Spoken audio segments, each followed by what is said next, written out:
के तिरंगा भारत देश के हमर शान।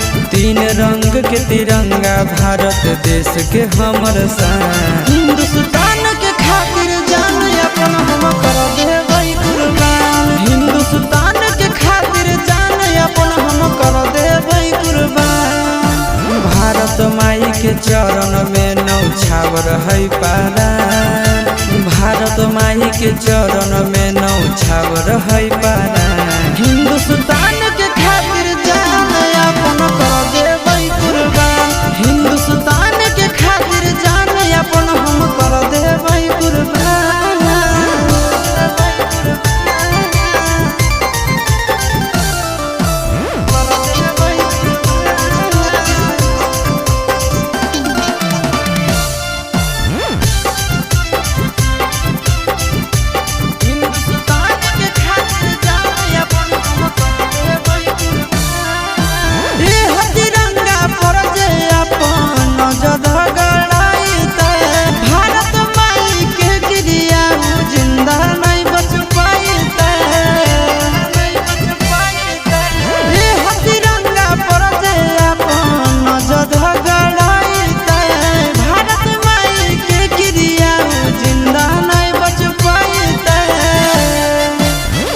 तिरंगा ने कतना वीर पुरुष दिलक बलिदान।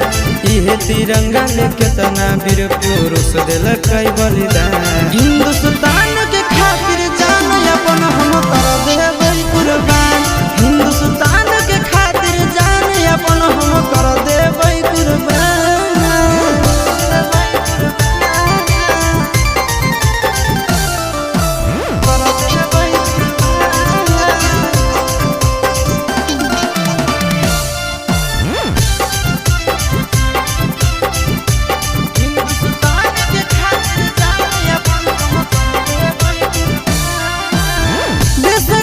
अभिमान हमार जान से है बढ़ के। झंडा फहराइबै दुश्मन के छाती पर गाड़ के।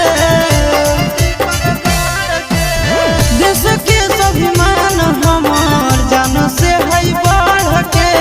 झंडा फहराइबै दुश्मन के छाती पर गाड़ के। इहे तिरंगा से आशीष चिंटू राजा के पहचान। इहे तिरंगा से चिंटू नंदन यादव के पहचान। हिंदुस्तान